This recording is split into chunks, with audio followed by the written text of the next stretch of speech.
buku berkaitan dengan biografi serta motivasi, ya, berkaitan dengan Sayyidatina Khadijah.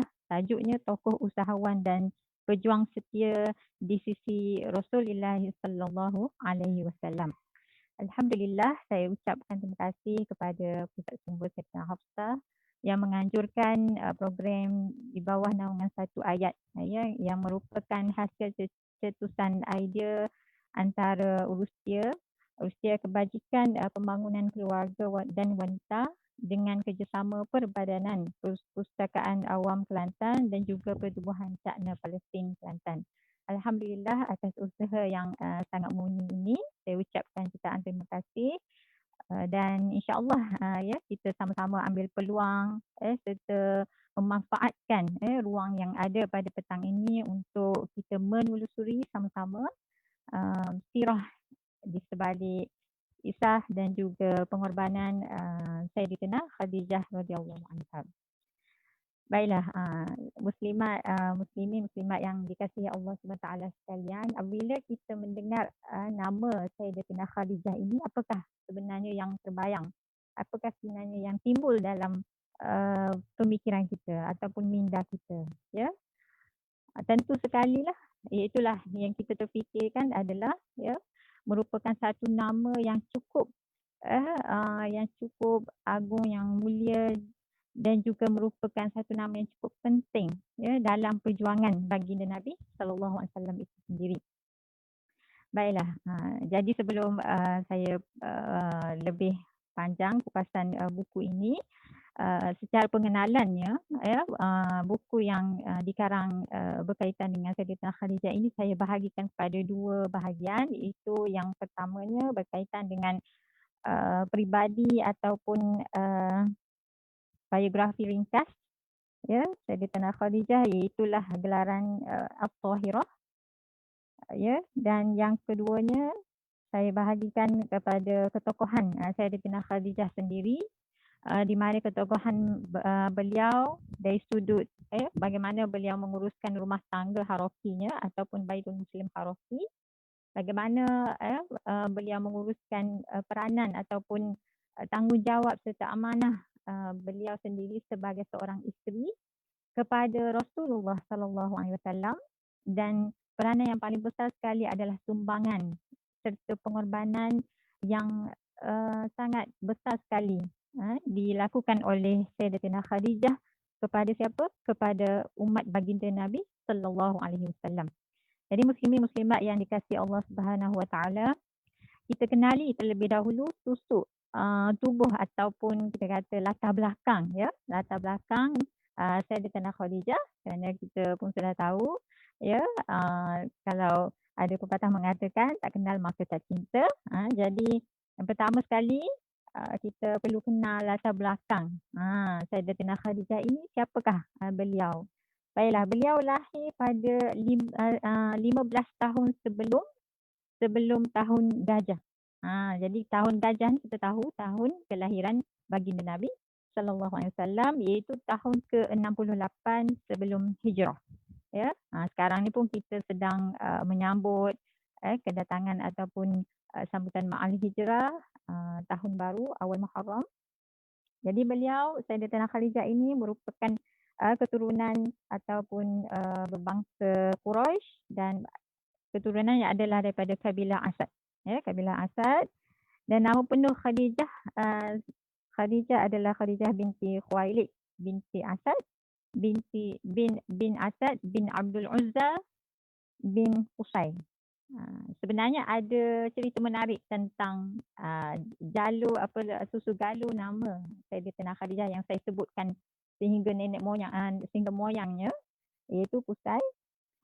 Kerana apa? Kerana pada nasab moyang Qusay itu, ya, Qusay ini moyang pada Sayyidatina Khadijah ini bertemu dengan nasab baginda Nabi sallallahu alaihi wasallam. Bertemu dengan nasab baginda Nabi, iaitu ibu kepada Khadijah yang bernama Fatimah binti Zaidah. Ibu kepada Khadijah yang bernama Fatimah binti Zaidah ini, yang mana nenek kepada ibunya tadi, bernama Halah binti Abdul Manaf, ya. Nenek kepada ibunya Khadijah tu adalah Halah Halah binti Abdul Manaf. Jadi kalau kita dengar Abdul Manaf ni, memang kita biasanya sudah biasa mendengar nama tersebut. Itulah merupakan moyang ataupun kita kata sebagai ahli keluarga kaum kerabat yang baginda Nabi SAW. Jadi kita dapat tahu di sini nasab yang bersambung dengan Khadijah, iaitu nasab sebelah ibu, yang mana nenek moyang kepada ibu Khadijah sendiri. Baik. Jadi itulah antara kita kata satu keistimewaan yang Allah SWT kurniakan kepada Khadijah, di mana keturunan ataupun bangsa yang lahirnya Khadijah ini adalah mereka yang dihormati dan disegani serta dikenali oleh masyarakat Quraisy pada ketika itu.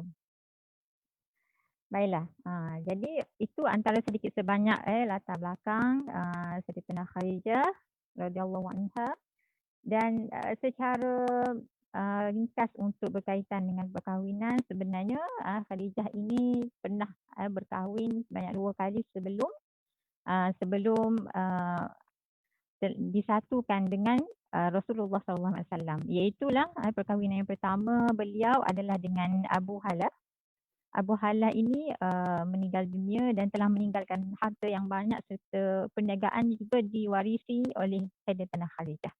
Dan perkahwinan yang pertama itu Khadijah memperoleh 2 orang cahaya mata. Manakala setelah itu Khadijah menemui jodohnya yang seterusnya, yang kedua, perkahwinan yang kedua itu Atik. Atik ini juga beliau memperoleh 2 orang cahaya mata. Maka dibesarkan bersama 2 orang cahaya mata tersebut sebagai sebuah keluarga yang mana akhirnya disatukan dengan keluarga baginda Nabi SAW. Baiklah, muslimin muslimat yang dirahmati Allah Subhanahu Wa Taala. Jadi secara kita lihat ya sejarah hidup ataupun sirah Sayyidatina Khadijah, bagaimana beliau mendapat gelaran At-Tahirah, ataupun satu gelaran yang juga dikenali oleh masyarakat Quraisy pada ketika itu, iaitulah beliau dikenali sebagai Sayyidah Quraisy. Sayyidah Quraisy iaitu penghulu wanita bagi kaum Quraisy. Masya Allah, subhanallah. Ya, satu julukan nama yang membuktikan bahawa seolah-olahnya ada satu keistimewaan tersendiri walaupun sebelum beliau berkahwin dengan Nabi SAW, tetapi kemuliaan serta keistimewaan yang ada pada Khadijah radhiyallahu anha ini adalah berbeza dengan wanita-wanita Quraisy yang lain pada zaman tersebut. Antara gelaran Tahirah ni disebabkan bagaimana kita boleh baca dalam sejarah juga membuktikan bahawa Khadijah sangat menjaga batas pergaulan, menjaga maruah diri serta kehormatan dirinya, berbanding yang kita pernah biasa dengar. Kalau kaum Arab Jahiliyah ni, yang kita tahu kalau wanita ni memang mereka semua kebanyakan dedah kepada perkara-perkara yang melibatkan maruah, kehormatan diri dan sebagainya. Tetapi yang berbeza dengan Khadijah ini sejak usia remajanya, sejak mudanya beliau memelihara, dan ayah beliau sendiri merupakan Khuwailid itu seorang yang disegani serta dihormati dalam kalangan pembesar Quraisy pada ketika itu. Okey, baiklah. Kita lihat satu peribadi yang mulia ini sebenarnya terbentuk sejak awal. Kita lihat bagaimana Allah SWT telah memilih Sayyidatina Khadijah sebagai pendamping baginda Nabi SAW dan merupakan cinta pertama baginda Nabi SAW ini, kerana kita lihat bagaimana Khadijah memelihara dari segi kepribadiannya diri sendiri, dan juga beliau adalah berketurunan mulia.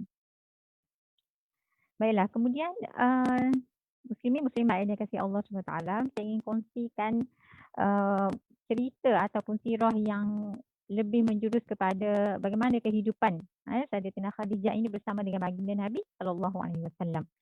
Baiklah, yang sebagaimana kita tahu ya pada awalnya pertemuan ataupun pengenalan antara Sayyidatina Khadijah dengan baginda Nabi sallallahu alaihi wasallam adalah bermula dengan satu proses di mana ketika itu Khadijah sedang mencari ketua rombongan. Ketua rombongan bagi kafilah yang akan berdagang ke Syam. Jadi ketika itu bila beliau sedang mencari dan memilih beberapa calon, dan akhirnya pada ketika itu Abu Talib telah menyarankan memberi pandangan cadangan kepada Nabi sallallahu alaihi wasallam untuk menemui Sayyidatina Khadijah.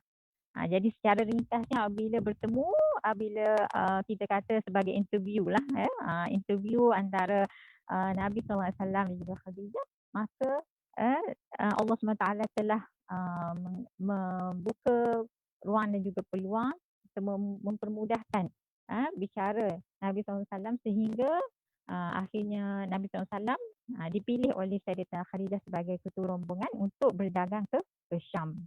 Jadi sebagaimana kita ketahui, biasanya kalau berdagang, kafilah yang berdagang ke Syam ni biasanya akan menghadapi risiko, contohnya berlaku penyamung di tengah jalan ataupun ada, maksudnya dari segi geografi, bumi dan sebagainya itu agak berbeza berbanding dengan tempat yang lain.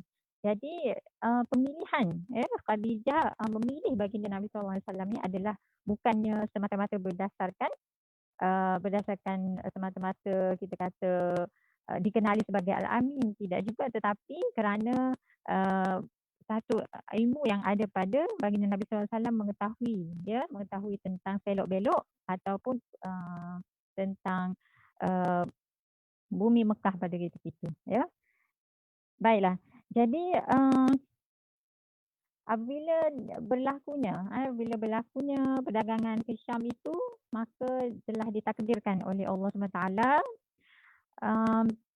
barangan ataupun kita kata bahan jualan yang mana telah diserahkan oleh Khadijah kepada Nabi SAW untuk berdagang, maka Alhamdulillah semuanya terjual ataupun kita kata memperoleh pulangan yang berlipat kali ganda berbanding dengan perdagangan sebelum ini. Itulah yang diceritakan dalam sirah.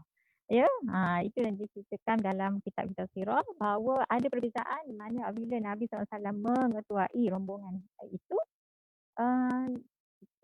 berlipat kali pulangan, berlipat kali ganda yang diterima oleh Khadijah daripada rombongan yang berdagang. Jadi maka disebabkan itulah Khadijah ini rasa tertanya-tanya ataupun kita kata ialah sebab pada ketika itu memang Nabi SAW pun sudah dikenali ramai dalam kalangan masyarakat sebagai Al-Amin. Sebagai Al-Amin, maka sampailah kepada Sayyidatina Khadijah juga mengetahui tentang gelaran ataupun satu penghormatan bagi kepada akhlak mulia yang dimiliki oleh Nabi SAW. Akhirnya satu ketika itu satu ketika Khadijah radhiyallahu anha telah bertanya kepada Waraqah bin Naufal, salah seorang ahli kitab yang merupakan juga saudara kepada Khadijah sendiri.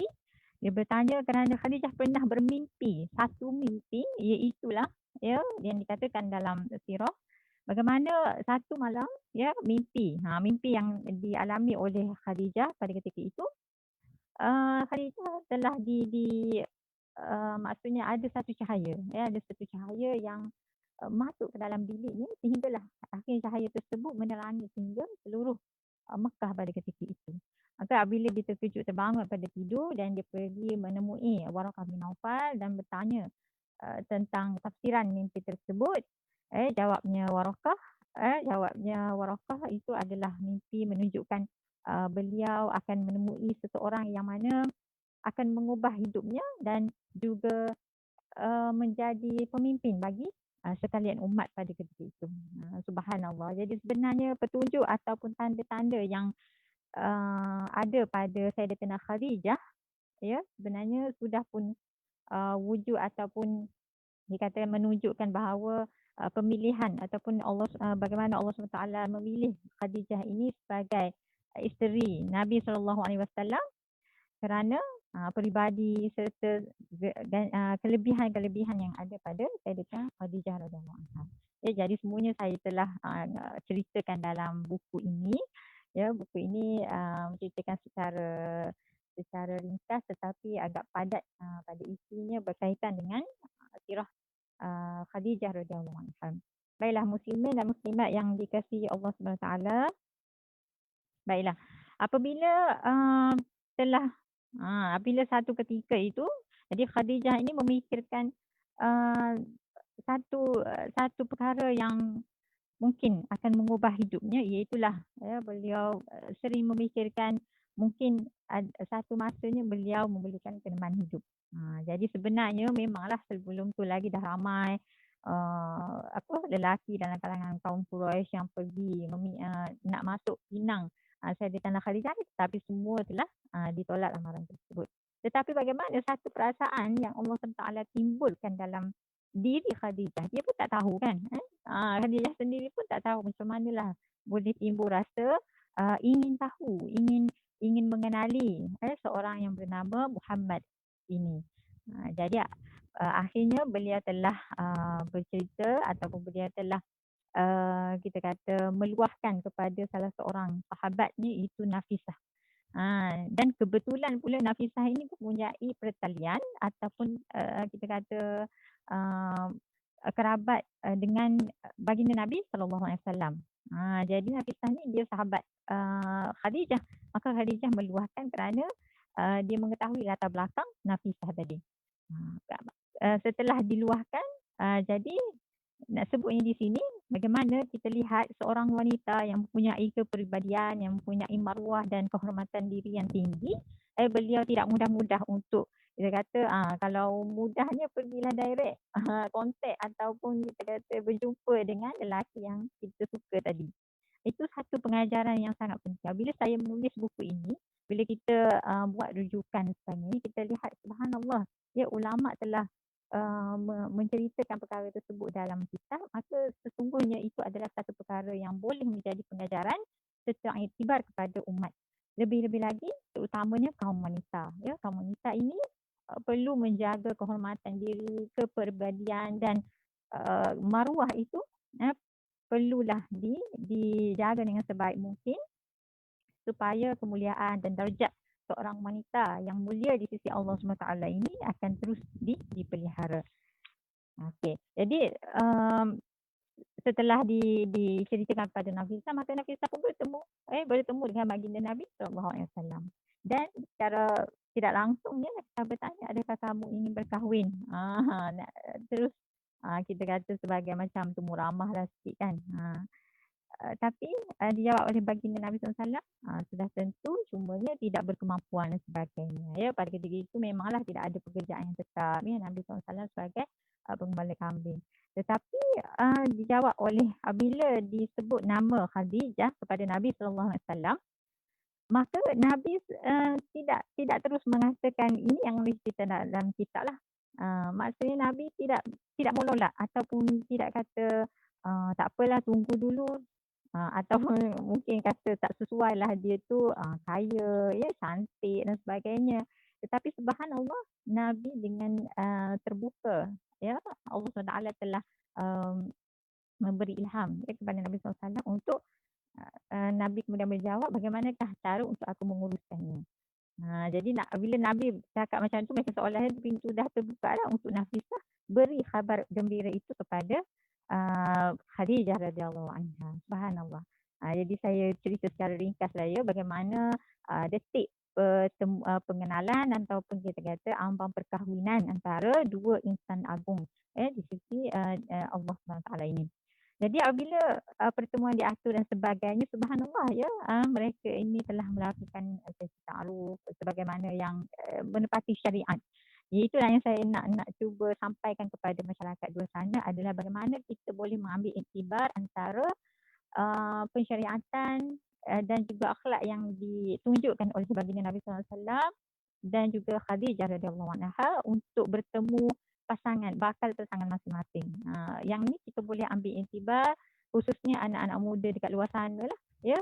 Pengenalan antara dua yang bakal berkahwin ni tidak berlaku dua orang, ataupun kita kata nak bertemu, nak dating ke, contohlah istilah zaman sekarang kan, nak dating ke, nak jumpa situlah, nak jumpa sini dan sebagainya, itu tidak menepati konsep dalam agama Islam, ya. Yang sebaiknya adalah kita cuba tiru, kita lihat bagaimana cara Khadijah telah menyampaikan isi hatinya itu melalui orang tengah. Orang tengah tu pula dipercayai serta dapat membantu dirinya untuk mencapai hasrat tersebut. Jadi alhamdulillah, maka telah diaturkan dengan begitu indah sekali oleh Allah Subhanahu Wa Taala. Akhirnya Nabi SAW telah meminang Khadijah radhiyallahu anha ini, dan maharnya adalah 20 ekor anak unta betina. Subhanallah. 20 ekor anak unta betina ini menjadi mahar bagi Khadijah radhiyallahu anha berkahwin dengan Nabi SAW. Jadi itulah antara secara ringkas yang saya kongsikan daripada buku ini. Maka untuk seterusnya, muslim dan muslimat yang dikasihi Allah SWT, kita lihat ibrah dan juga pengajaran yang besar yang berlaku setelah alam perkahwinan antara Khadijah dan juga Nabi SAW. Subhanallah, Masya Allah, terlihat antara ciri-ciri keluarga mawaddah, sakinah warahmah ini cukup lengkap sekali, yang telah ditonjolkan ataupun diterjemahkan pada perkahwinan antara Nabi SAW dan juga Khadijah binti Khuwailid ini. Tetapi satu poin yang sebelum itu, satu poin yang saya nak sampaikan, iaitulah di mana pasangan yang Allah SWT pilih ini, yang menjadi manusia yang dikasihi oleh seluruh umat, itulah bermula kedua-duanya adalah mereka yang berketurunan baik, mereka yang berketurunan soleh dan solehah, mereka yang menjaga diri daripada perbuatan ataupun maksiat yang mengakibatkan keturunan mereka itu akan rosak dan sebagainya.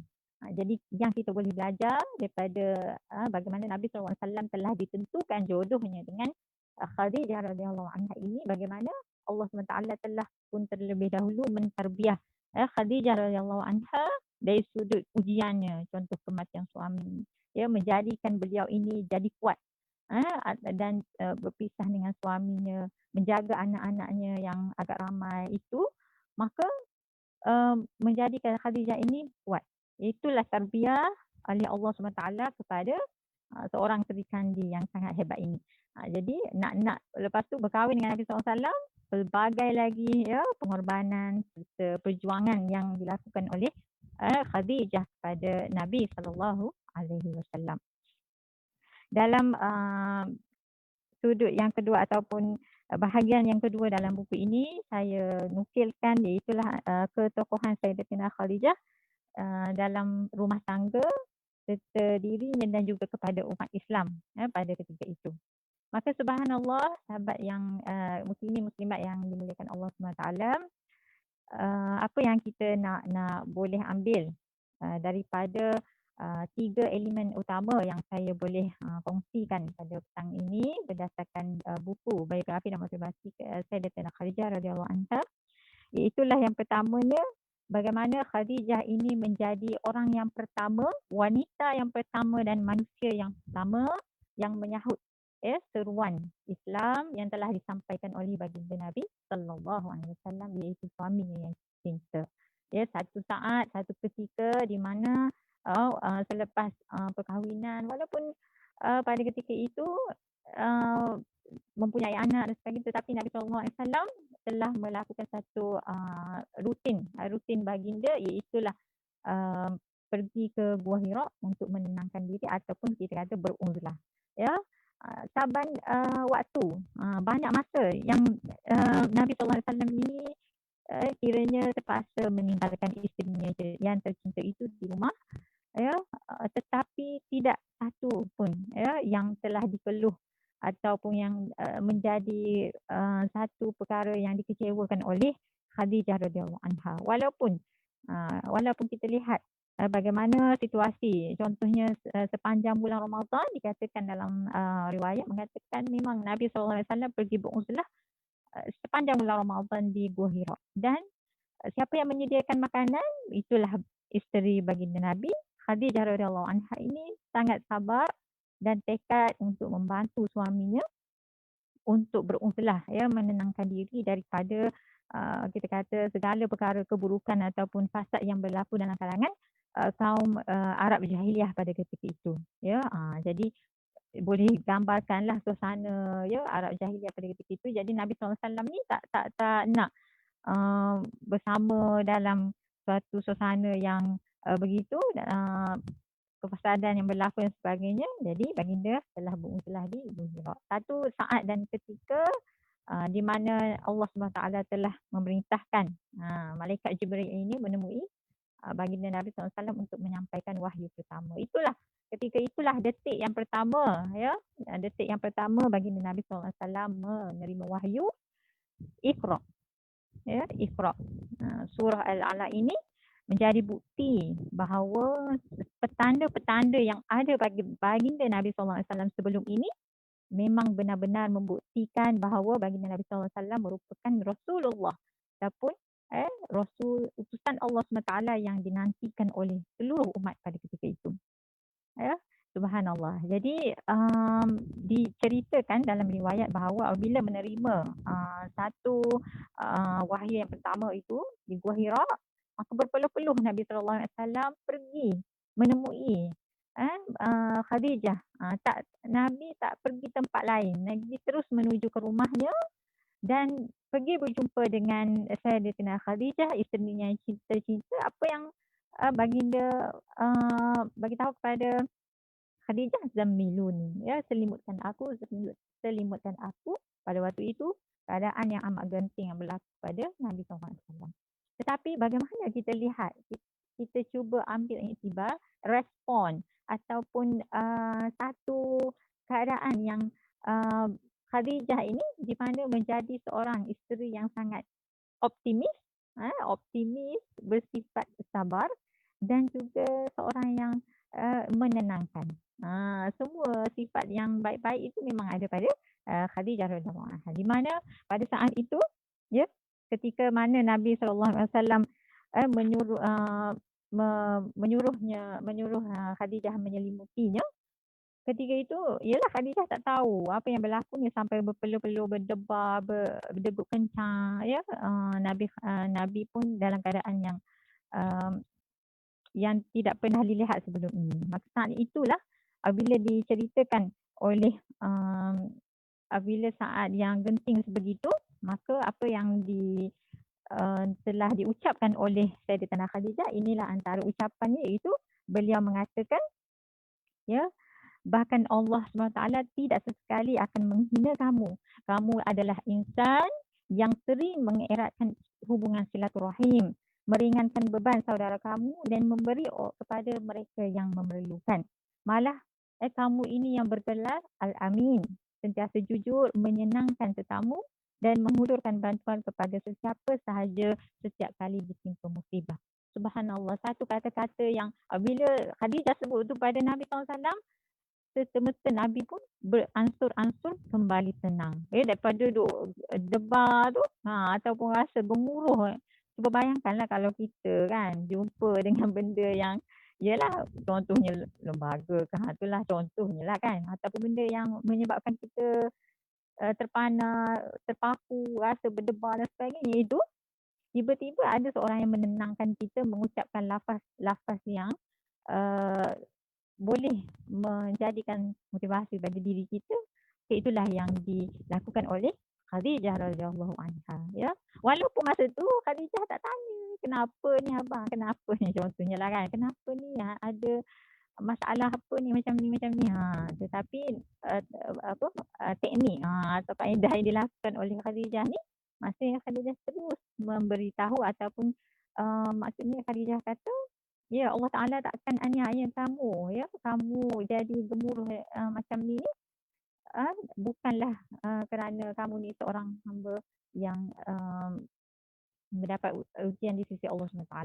Jadi itulah antara ucapan yang diberitahu oleh Khadijah kepada Nabi SAW untuk menenangkan baginda Nabi SAW. Kemudian setelah itu Khadijah pun menemui Waraqah bin Nawfal menceritakan kisah tersebut serta memberitahu supaya Nabi SAW sendiri bertemu dengan Waraqah untuk mendapatkan apa-apa penjelasan tentang tanda yang berlaku kepada baginda Nabi SAW. Jadi apa yang diberitahu setelah itu oleh Waraqah bin Nawfal adalah bagaimana beliau telah menerangkan bahawa itulah tanda pembuktian bahawa Nabi SAW ini benar-benar merupakan Rasul utusan Allah yang telah dijanjikan kepada umat akhir zaman. Umat akhir zaman. Maka berdasarkan kisah ataupun sirah yang berlaku itu membuktikan satu tanda satu pengiktirafan ataupun pentabalan kepada Nabi SAW ini menjadi seorang Nabi dan sekaligus menjadikan Khadijah ini merupakan ummul mukminin yang pertama di sisi Rasulullah SAW. Baiklah. Jadi dalam sirah juga sering kali mengatakan bahawa bagaimanakah kehebatan, kemuliaan serta kesetiaan yang telah ditonjolkan oleh yang telah diterjemahkan oleh Sayyidina Khadijah ini sepanjang hidupnya kepada perjuangan baginda Nabi SAW. Mungkin yang biasa kita dengar selain daripada sebagai seorang Sri Kandi, tapi yang biasa kita dengar Khadijah ini sebagai seorang tokoh usahawan ataupun kita kata jutawan lah. Zaman tu memang kekayaannya itu sehingga diceritakan dalam satu riwayat dia boleh bagi pinjaman.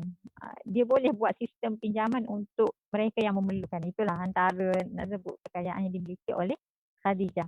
Maka selain daripada kita kenal Khadijah ini sebagai seorang tokoh usahawan yang hebat dan kita nak tiru macam mana bisnes dia, macam mana cara dia menguruskan perniagaan dan sebagainya, tetapi jangan kita lupa bagaimana Sayyidatina Khadijah ini merupakan seorang Sri Kandi yang pertama di sisi Nabi SAW yang telah menginfakkan seluruh hartanya kepada perjuangan Nabi SAW.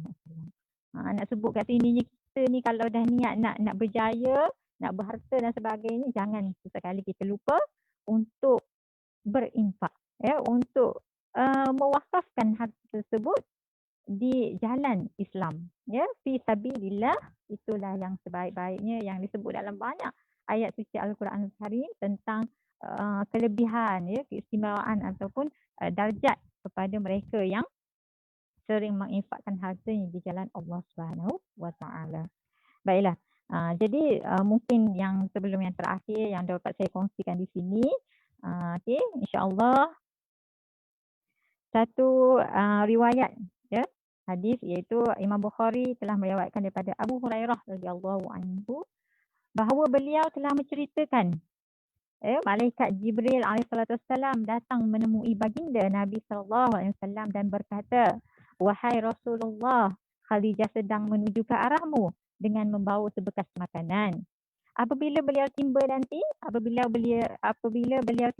sampaikanlah salam buatnya daripada Allah dan juga aku," iaitu malaikat Jibril tadi, memaklumkan berita gembira kepada beliau, iaitulah akan dibina sebuah mahligai permata untuk beliau, untuk Sayyidatina Khadijah sedang menanti di syurga yang abadi. Subhanallah. Di sana tiada lagi perkara yang mengecewakan ataupun kesakitan yang dialami oleh ketika itu. Subhanallah. Saya memang kalau antara yang dibaca riwayat ini memang kita dapat membayangkan, subhanallah. Sangat mulianya. Seorang yang bernama Khadijah ini kerana bukan kerana harta dia, bukan kerana apa-apa yang perkara yang melainkan selain daripada beliau telah mengabadikan diri ataupun telah setia menjadi seorang pembantu kepada Nabi SAW. Subhanallah. Jadi Allah SWT telah menyampaikan melalui malaikat Jibril, menyampaikan salam. Allahu Akbar. Ya, apa lagi yang kita nak harapkan? Satu perkara yang sangat membahagiakan, yang paling indah di atas dunia ini bila kita mendapat sesuatu benda yang kita harapkan daripada Allah SWT kabulkan. Ya, macam doa yang kita minta lah. Kita minta sangat Allah SWT kabul doa kita. Tetapi belum tentu doa itulah yang terbaik dan sebagainya untuk kita. Akhirnya bila Allah Ta'ala makbulkan doa itu, subhanallah, kita rasa Allah Ta'ala itu terlalu cinta dan sayang kepada diri kita supaya kita terus sentiasa beramal ibadah kepada Allah SWT. Maka apabila diceritakan, Nabi SAW sampaikan kepada Khadijah tadi, apa yang telah dikhabarkan, khabar berita gembira yang sangat indah itu kepada Khadijah radhiyallahu anha, maka lantas saat itulah apa yang dijawab oleh apa yang dijawab oleh Khadijah? Ada siapa tahu? Iaitulah yang kita sering kali baca setiap kali setiap kali selepas solat. Perasan tak yang lepas kita baca, lepas kita solat, kita baca wirid dan sebagainya, iaitulah ayat apa? Allahumma antas salam wa minkas salam wa ilaika ya'udus salam. Itulah antara jawapan yang diberikan oleh Khadijah kepada Nabi SAW yang telah menyampaikan khabar gembira daripada malaikat Jibril itu bahawa Allah SWT telah mengurniakan salam kepadanya, subhanallah, dan telah menjanjikan mahligai yang indah di syurga untuk Khadijah radhiyallahu anha. Subhanallah. Jadi untuk akhirnya saya memberikan sebagai pengakhirannya, dalam buku ni sebenarnya masih banyak lagi lah yang menjadi kupasan. Ya, kat belakang ni banyak lagi. Cumanya insyaAllah sebagai penutup kita pada petang ini, satu perkara yang kita boleh ambil iktibar serta pengajaran, dan bagaimana kita kata kita nak buat checklist untuk cuba untuk mencontohi dan meneladani Khadijah sebagai seorang ikon idola yang kita cintai sentiasa. Baiklah, antaranya adalah berkaitan dengan satu sisi peribadi yang mulia yang telah diceritakan sebentar tadi, iaitu bagaimana beliau ini seorang wanita yang sangat memelihara kehormatan diri serta maruah diri beliau sebagai seorang yang bernama wanita. Sentiasa menjaga kebersihan, sentiasa menjaga maruah, menjaga batas pergaulan antara lelaki dan wanita, dan menjaga namanya ataupun kita kata keturunannya sebagai keturunan yang baik di sisi Allah SWT. Serta yang keduanya adalah berkait dengan amanah, tanggungjawab, ataupun kita kata satu keteladanan yang baik yang ditunjukkan oleh Sayyidatina Khadijah ini kepada suri-suri rumah. Kalau kita tengok, saya terlupa nak bagi tahu tadi, maksudnya pekerjaan Khadijah ini selepas saja berkahwin dengan Nabi SAW adalah merupakan seorang suri rumah. Beliau bukan lagi sebagai businesswoman yang begitu hardworking, maksudnya pergi pagi petang siang malam duduk bekerja, tidak. Tetapi beliau telah menyerahkan kita kata harta ataupun miliknya itu kepada bagaimana cara Nabi SAW untuk mengendalikan ataupun menggunakan serta menginfakkan harta tersebut ke jalan perjuangan Nabi SAW. Dan yang ketiganya yang kita boleh ambil iktibar daripada Khadijah ini, iaitulah bagaimana beliau juga merupakan seorang Sri Kandi yang walaupun mempunyai kehebatan tersendiri, walaupun mempunyai kekayaan dan sebagainya, tetapi beliau tidak sesekali meninggalkan Nabi SAW bersendirian sebagai seorang pejuang yang paling setia di sisi Nabi SAW, yang akhirnya sehinggakan wafatnya pada ketika mana nazaknya Khadijah ini sempat lagi beliau menitipkan satu kata-kata. Jadi itu jadi pengakhiranlah untuk petang ini saya kongsikan, ketika mana Khadijah radhiyallahu anha melalui saat sakaratul mautnya telah mengatakan kepada baginda Nabi SAW, apa kata-katanya itu? Wahai Rasulullah, sesungguhnya pada waktu ini ketika tiada lagi harta dan perkara lain yang dapat aku sumbangkan ya kepada dakwah Islam ataupun jalan Allah. Oleh itu, seandainya setelah kematianku ini nanti tulang belulangku dapat ditukar kepada dinar dan juga dirham, maka gunakanlah ia demi kepentingan jalan dakwah dan juga perjuangan yang sangat panjang ini. Subhanallah, Allahu Akbar. Saya setiap kali ni tahan nak nangis je ni. Sebenarnya kan sebab saya secara jujurnya bila menulis buku ni, kita tengok rujukan kitab sirah dan sebagainya, subhanallah, kita dapat rasai ya barokahnya pasangan yang mulia ini, dan ada pada Khadijah radhiyallahu anha ini sangat tepat dijadikan pendamping setia Nabi sallallahu alaihi wasallam ya, kerana ketakwaan, keimanan yang ada pada diri Khadijah itu menjadikan beliau sebagai seorang ummul mukminin yang hebat di sisi Rasulullah sallallahu alaihi wasallam. Jadi saya kira mungkin setakat itu saja untuk kesempatan kali ini, dan saya mohon maaf ya terutama sekali kepada pihak yang menguruskan siaran langsung kita pada petang ini, dan saya ucapkan jutaan terima kasih kepada mereka yang menonton pada petang ini. InsyaAllah mudah-mudahan kita dapat sebarkan lagi kebaikan serta ibrah pengajaran yang ada pada Sayyidatina Khadijah yang menjadi tauladan sepanjang zaman, insya-Allah. Jadi sebelum berakhir, saya kongsikan sekali lagi buku ini boleh untuk dapatkan buku ini terus kepada FB saya Amni Adnan, boleh hubungi saya direct pun tak ada masalah, insya-Allah. Dan kita akan berkongsilah cerita yang banyak lagi, menarik lagi dalam buku ini.